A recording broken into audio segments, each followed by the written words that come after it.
Daming pwedeng kainin dito, parang piyesta lang.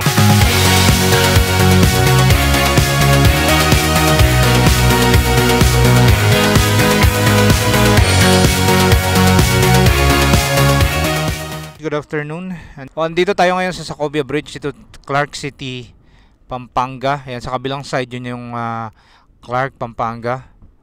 Ito na yung tulay, napaka-famous tong tulay na to. Tagal lang natapos tong tulay na to mga brother, pero itong kabuuan ng kalsada na to mula dito sa Clark City, Pampanga papunta doon sa New Clark City, Capas, ay ngayon pa lang nakukompleto yan. Kaya kung makapansin nyo, napakadami nang dumadaan dito dahil pwede nang mag-connecta yung dalawang Clark business districts na yan. Iba yung design nito, yung paganyan siya oh.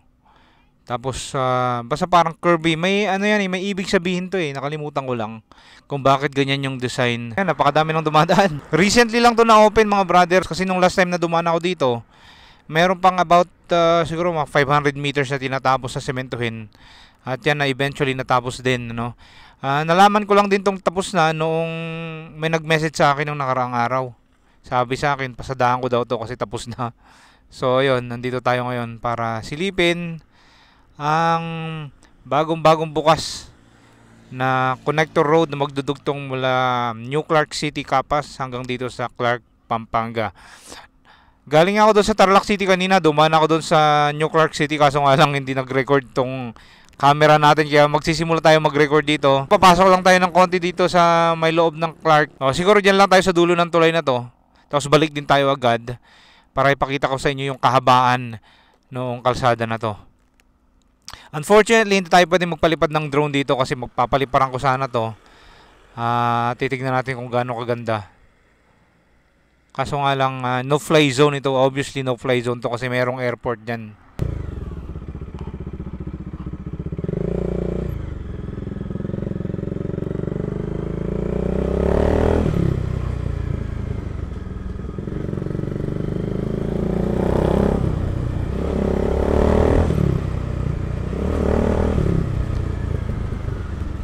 Matagal lang tapos to.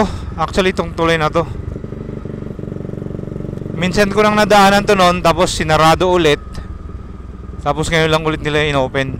Merong pedestrian dito sa gilid, magkabila niyan. Ang lapad din itong Sacobia River, no? So ito bali yung tinulayan nila. Kaya ang pangalan nitong bridge na to ay Sacobia Bridge.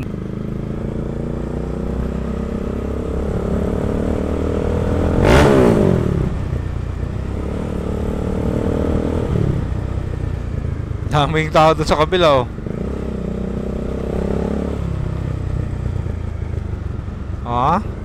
Photo ops.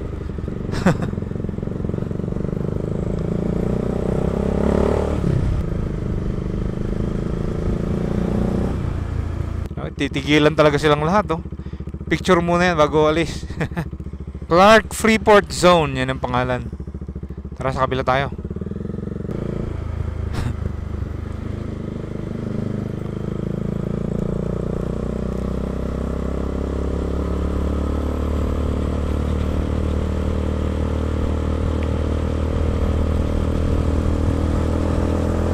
Alright, so tara.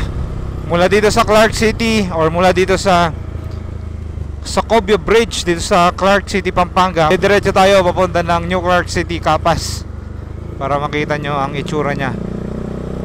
Let's go sa go! Last time kasi nung pinasadahan ko to, nagsimula ako dun sa New Clark City, Capas, Tarlac. Ngayon naman, magsisimula tayo dito sa Clark, Pampanga. Mga nagbabike din, meron.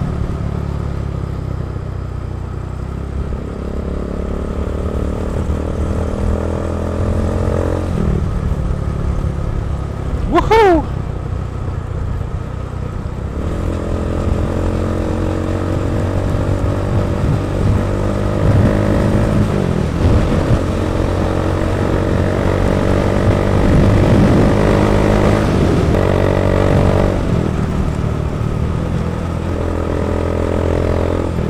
Ganda ng view mula rito. Although sa part naman dito ay may mga tinatapos pa rin. Halimbawa yung mga pailaw, sidewalk. Yan, kung kapansin nyo dito sa gilid, medyo kulang pa. Pero Kung ang daan ang pag-uusapan ay kumpleto na to. Sementado na.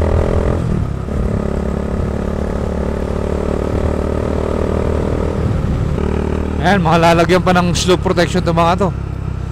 Gilid-gilid nya. Dami nang dumadaan dito. Marami nang nakakaalam na open to.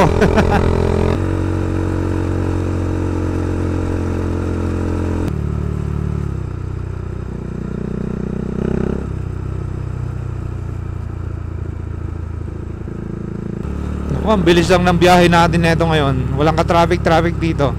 Nung last na silip ko dito, ito na lang yung part na tinatapos nila nun. About 500 meters hanggang dun sa may tulay.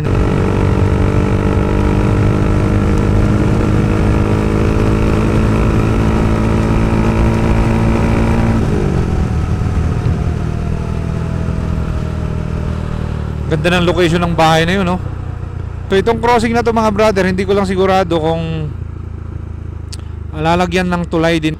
Kasi kung gagawing tanungan natin, boss, matanong ko lang, expressway ba to balang araw? Oo, kasi merong crossing dito no? Oo.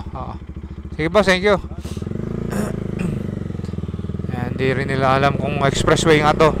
Pero kung gagawing expressway to, kailangan tulayan nila yung crossing dyan na dinadaanan ng mga taga rito.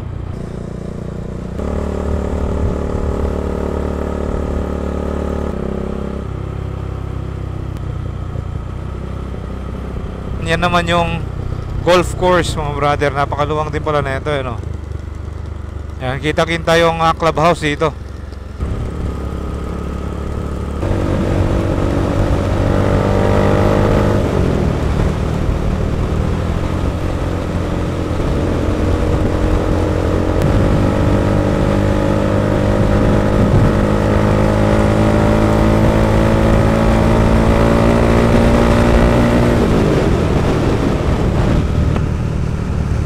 Yung definition ng joyride.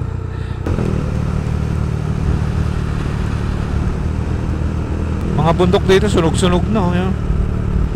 Pati yung mga tanim na mangga nadamay din. Ito manggahan dito Woohoo! Let's go!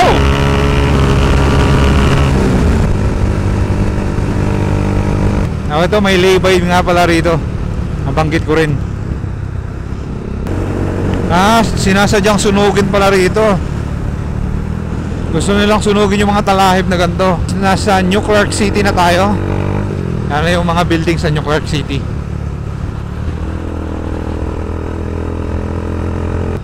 Ang gagawin ko naman ngayon pa uwi ay dadaan ako dito sa San Jose Tarlac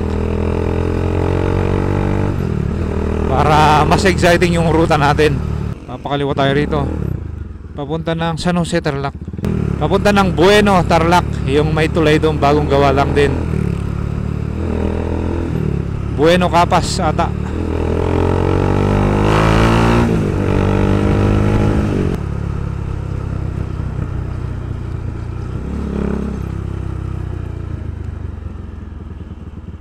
Uy, daming nagtitinda rito. Ito na yung Bueno Bridge mga brother. Napakadami. Ang daming nagtitinda rito. Ayos to Magiging tambayan na to ng mga namamasyal dito. Yung mga nagbibisikleta, halo-halo na rin. May kape dyan? Coffee meron? Kailan pa yung mga tindahan dito? Matagal na ba to? Last week lang. Okay. Taka ako, dami naman palang nagtitinda rito. Punta lang ako sa dulo, ikot lang pabalik ako.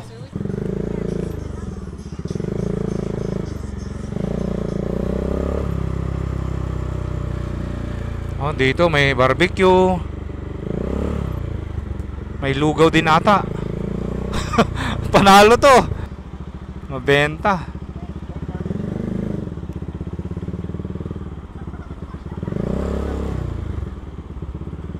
Beef pares, ayan, mayroon din.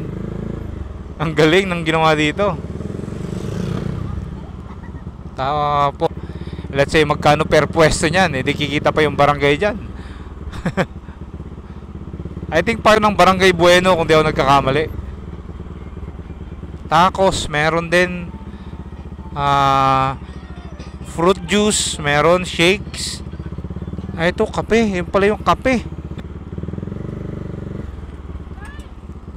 Boko shake, meron din. Pizza, meron din. Mais, meron. Ang daming pwedeng kainin dito. Parang piyesta lang mga brother. Pink box, ano naman tong pink box na to? Marami, nagsisidatingan pa yung iba. Kasi medyo mainit pa sa ngayon, medyo mataas pa si haring araw. Ayan, oh. Etong ilog nga pala na to, kung dediretsuin mo yan, kukonekta na yan sa Vulcan Pinatubo. Itong pataas na papunta doon. Pero syempre malayo pa mula rito. Mga ilang oras pa yun kung imumotor mo. Kaya kung 4x4 ata, 2 oras kung di ako nagkakamali mula doon sa barangay na yun. Kasi doon yung pinaka jump off nyo sa barangay na yun eh. Ito nga pala yung update kay Dominar 400. Ayan. Kung mapapansin nyo yung harap niya, nilagyan ko siya ng plate. Actually, number plate yan na nilagay ko dito para sa mga enduro.